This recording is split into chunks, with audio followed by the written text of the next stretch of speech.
오늘 우리 이 시대에도 마찬가지라고 저는 봅니다. 하나님이 왜 운정신광교회를 이 지역 가운데 세우셨을까? 우리가 예수 믿고 행복한 것 물론이지만 이 지역에 있는 문화를 세속화의 문화에서 기독교 문화로 변혁시켜가는 사명을 우리는 감당해야 될 책임이 있습니다. 어떻게 이 복음을 이 지역의 문화로 꽃피울까? 우리는 기도해야 돼요. 그런데 여러분, 이 일은 쉬운 일이 아니거든요. 왜요? 처음부터 호의적입니까? 아니요. 윌리엄 케이를 보면 원주민의 핍박이 컸고요, 풍토병의 위험 가운데에서 죽을 고비를 여러 번 넘겼다고 합니다. 그런데 그때마다 여러분, 무슨 약이 있고 무슨 병원이 있겠어요? 의지할 것은 딱 한 가지밖에 없는 거예요. 하나님께 기도하는 거죠. 하나님, 붙잡아 주십시오. 실제로 여러분, 나중에 안 가보신 분들은 꼭 가보십시오. 저 합정동의 양화진에 가보면 선교사 묘원이 있습니다. 그 양화진에 있는 선교사 묘원에 가보면 이 땅에 들어온 많은 선교사들의 묘비가 있어요. 근데 어떤 묘비는 여러분 보시면 굉장히 작아요. 그 묘비는 어떤 묘비냐? 선교사의 자녀인 거예요.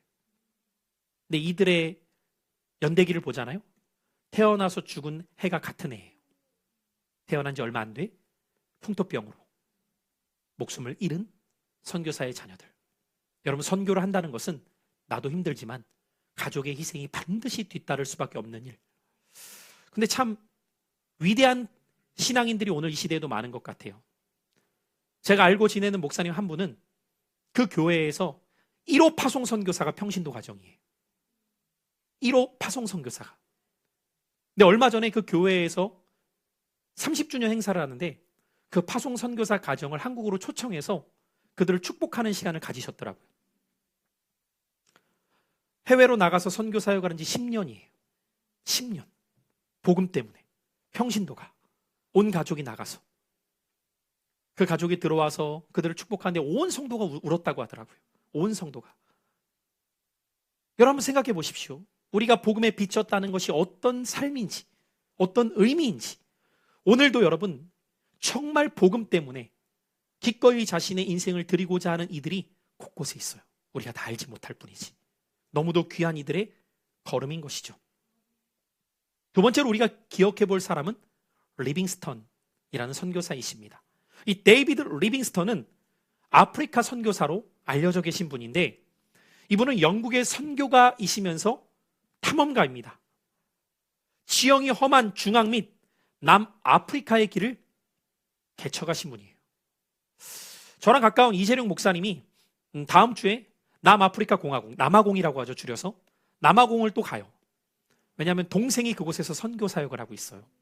남아공에서. 이번에 가서 왜 가냐면 그 선교 사역을 하고 있는 건물 2층을 수리하는 일에 가서 같이 도와주기 위해서 가더라고요. 그래서 저보고 자꾸 거룩한 부담감을 줘요. 11월에 같이 가야 돼. 11월에 같이 가야 돼. 저보고 자꾸 말하는데 여러분, 남아프리카 공화국 가려면 얼마 걸리는지 아세요? 여기서 22시간. 제가 호주 10시간이라고 하니까 영화 2편 보고 밥 먹고 자면 도착하겠네. 여러분, 22시간은요 한 번에 못 가요. 무조건 비행기를 한번 갈아타야 돼요. 최대한 비행기가 갈 수 있는 게 12시간 넘어갈 수 없기 때문에. 참 힘든 여정이죠. 그리고 지금도 남아프리카 공화국이라는 지역은요, 어떤 지역은 민간인이 쉽게 들어갈 수 없는 지역이래요. 총기 때문에. 굉장히 위험한 지역이 있다는 거예요. 여러분, 그런 곳에서 언어도 제대로 되지 않고 말도 통하지 않는 곳에서 복음을 위해서 살아간다는 것, 어떤 의미이겠습니까, 여러분? 물론 남아공도 빈부의 격차가 굉장히 심하대요. 부자들이 사는 동네는 지금 거의 지상천국처럼 잘 해놨대요. 그러나 빈민가들은 지금도 어떻게 이렇게 살고 있나 싶은 이들이 있다는 거죠. 근데 여러분, 돈 있고 먹고 살 만한 사람들은 복음에 관심을 갖겠습니까? 그렇지 않아요. 늘 가난한 자, 소외된 이웃, 도움이 필요한 이들이 복음에 귀 기울이며 그 도움의 손길을 통해 그리스도를 알아가고 인생이 바뀌어가는 역사가 교회사의 역사 가운데 계속되고 있는 것이죠. 그런데 이 리빙스턴은 지금으로부터 거의 200년이 좀 되지 않는 1800년 중엽에 남아프리카로 들어가서 그 불모지였던 곳에서 선교에 매진을 하기 시작해요. 그런데 이 당시는 어떤 때냐? 인종차별이 극심하던 때였습니다. 노예제도가 여전히 존재하고 있었던 곳. 그래서 이 리빙스턴은 평생을 어떤 일에 헌신하며 선교하느냐? 노예제도를 폐지하는 일에 헌신하면서 복음을 전해요. 어떻게 여러분 그런 가치관을 가질 수 있을까요? 성경적 가치를 붙들었을 때 모든 인간은 하나님 앞에서 존귀하다. 그래서 여러분, 복음이 들어가는 곳에는 진정한 의미에서의 인권이 회복돼요. 오늘 이 시대의 자유주의에서 말하는 그 인권이 아니라, 방종을 말하는 그 인권이 아니라 참된 의미에서의 인간이 인간답게 살아갈 수 있는 권리가 존중받는 삶으로 바뀌는 거죠. 여러분, 조선의 역사를 보시면 1900년도 초기의 사진들 한번 봐보십시오. 여자들의 특징 중에 하나가 뭔지 아십니까? 코가 없어요. 왜 그런지 아세요? 코를 다 베어요. 그 정도로 잔인했던 나라가 조선이에요, 여러분. 제가 지난주에 언뜻 말씀드리셨잖아요. 기미박 아닌 사람들 확률이 높다. 코 없을 확률. 노예들은 말 안 들으면 여성들 같은 경우는 코를 잘라버린다니까요, 여러분. 그냥. 이런 잔인했고 이런 무식했던 나라가 조선이에요. 오늘 이 시대에 여성 평등이요? 아니요. 저는 제가 볼 때 이 시대는 여성 우월이에요. 남성보다 여성이 훨씬 더 존중받아요. 어딜 가보십시오, 여러분. 여성 전용 주차 다 있어요. 남성 전용 주차 보셨어요? 눈을 씻고 봐도 없다니까요, 여러분. 여성을 위한 전용은 뭐 그렇게 많은지 곳곳에 있잖아요. 그러니까 약자일 때는 여성이야.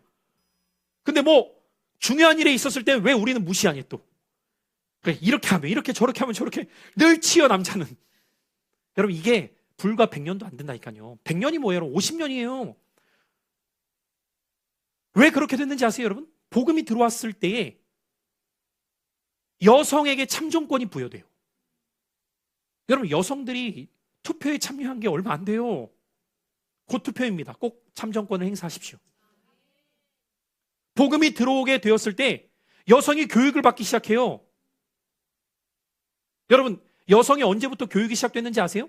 선교사님을 통해서요. 클랭프턴, 이분이 세운 학교가 뭐예요? 이화여대, 이화학당이잖아요, 여러분. 그때부터 대한민국의 조선에 처음으로 그 고아들 데려다가 자기 집에서 먹이고 입혀가면서 공부를 가르친 게 이화학당이에요, 여러분. 그 대학이 오늘날 여성의 최고의 대학으로 여겨지잖아요. 어떻게 이런 일이 일어날 수 있겠느냐라는 거예요. 복음 때문에. 이 복음 때문에. 리빙스턴도 이 인권, 복음 안에서 모든 사람들은 존귀하다. 복음은 삶에 영향을 끼치는 거예요. 세 번째로 우리가 기억해야 될 또 한 사람, 중국 선교의 아버지로 꼽히는 분입니다. 따라해 보실까요? 허드슨 테일러. 여러분, 중국 선교의 아버지라고 불려지는 이 허드슨 테일러. 잘 안 보이시겠지만 제가 한번 이 앞에 글을 읽어볼게요. 허드슨 테일러는 그리스도만을 위해 살았고 영혼들에게 구원의 복음을 전하는 일에 헌신하였고 어떠한 상황에서도 하나님께 대한 철저한 신뢰를 잃지 않았고 복음에 대한 분명한 확신과 사람에 대한 끝없는 사랑을 간직하여 전도에 대한 엄청난 열정으로 언어, 의학 분야의 훈련을 철저히 감당했으며 자신에 대한 엄격한 관리로 삶에 대한 분명한 목적을 가졌고 고난과 시련을 겪으면서도 물러서지 않고 기독교회사에 뚜렷한 발자취를 남겼다라고 써 있어요.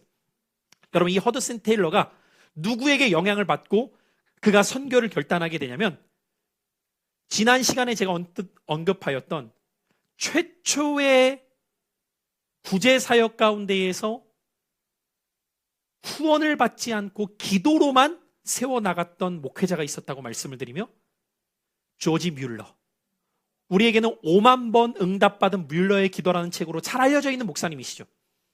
이 당시까지만 하더라도 구제사역은 많은 독지가들의 후원을 통해서 받아왔는데 조지 뮬러는 이 구제사역을 하면서 무엇을 결단하게 되느냐? 나는 오직 하나님께만 의지하여 구제하겠다. 이 방향을 결심해요.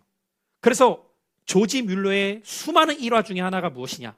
그는 기도로 승부할 줄 아는 무릎의 사람이었다는 거죠. 여러분, 조지 뮬러가 돌보았던 고아들이 몇 명이었는지 아십니까? 1만 명입니다. 혼자 목회자가 1만 명의 고아를 케어하면서 매 끼니마다 얘네들을 먹여야 되잖아요. 근데 어느 날 정말 먹일 것이 똑 떨어지는 거예요. 이제 간사가 너무 다급해서 목사님, 점심을 먹여야 되는데 점심이 아무것도 없는데 2시간밖에 남지 않았습니까? 어떻게 해야 됩니까? 그랬더니 뮬러 목사님이 이렇게 답하더래요. 2시간이나 남았는데 왜 이렇게 호들갑떠냐고. 내가 지금 결제 받고 있는 중이니까 기다리라고. 그리고 하나님 앞에 기도하는 거예요. 1시간 남았어요. 또 간사가 다급하게 와서 1시간밖에 남지 않았는데 아무것도 준비가 되지 않는다고.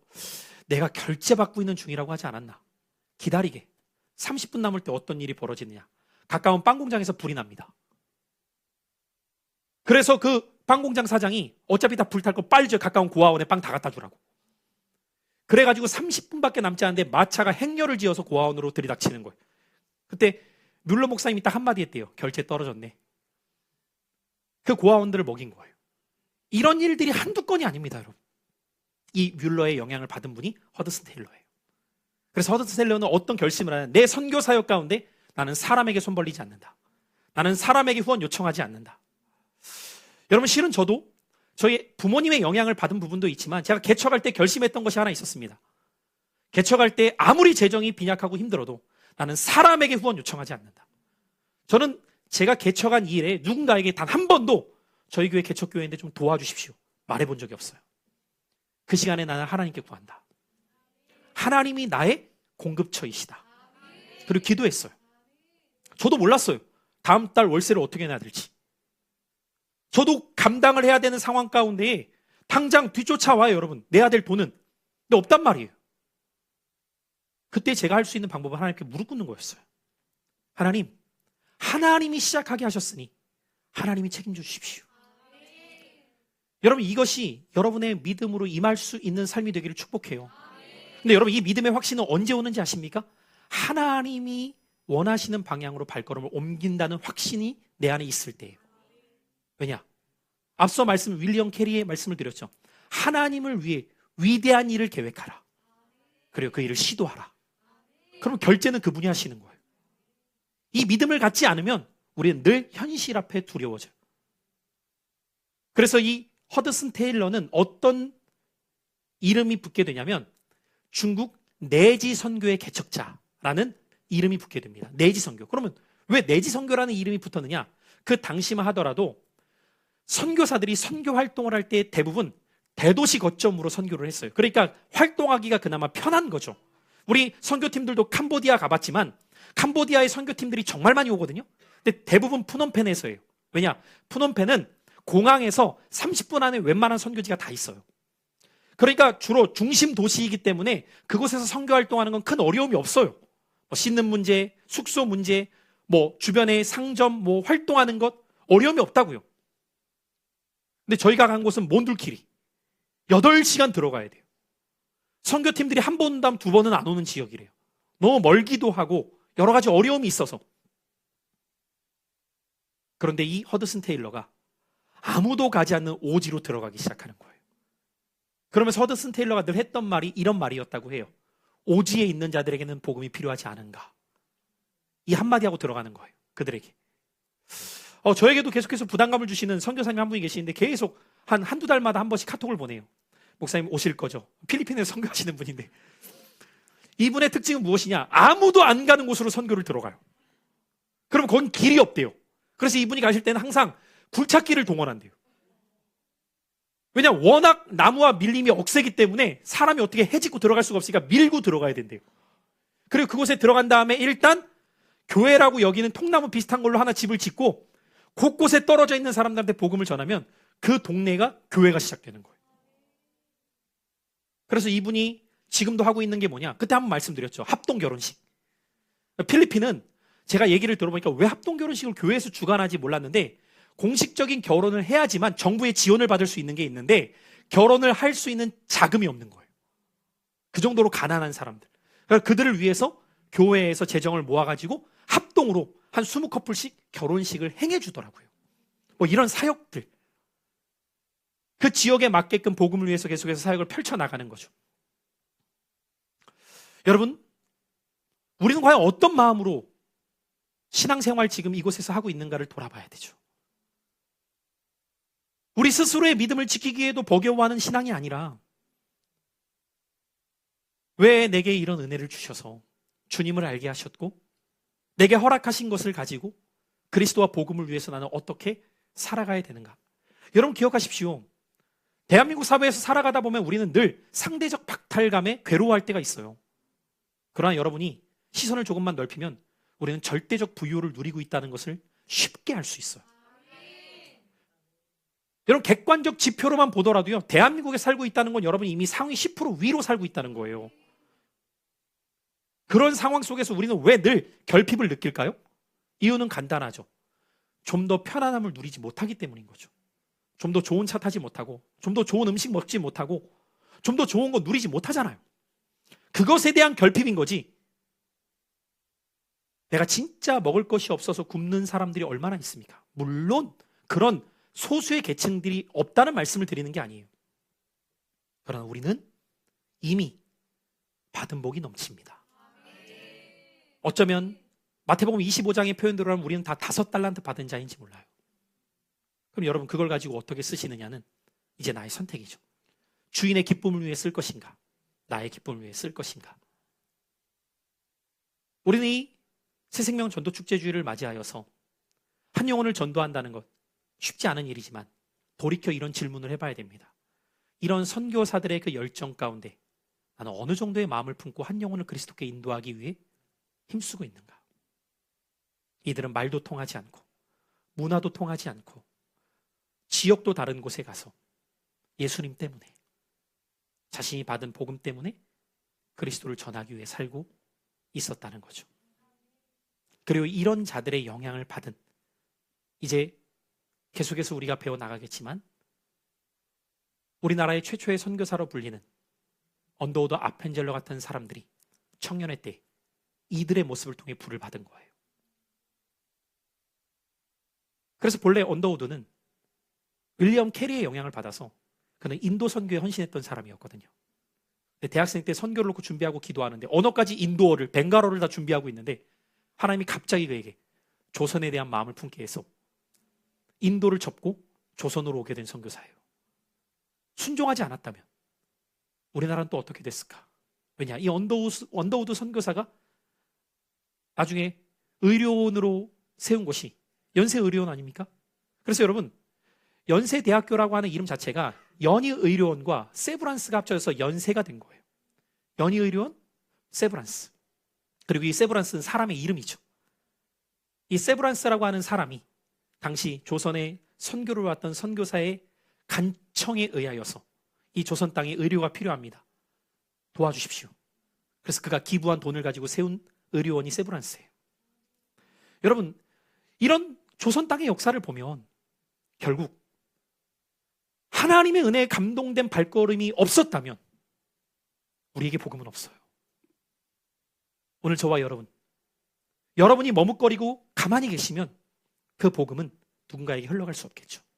그러나 우리가 이 발걸음을 복음을 향해 내딛는다면 이 세대가 지나간 다음에 그 복음의 역사가 누군가에게 어떤 열매로 꽃피울지 아무도 모르는 하나님의 일하심이 지속될 수 있습니다.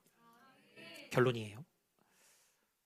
오늘이 새생명 축제 주일이지만 새생명의 역사는 매주 지속되어야 합니다.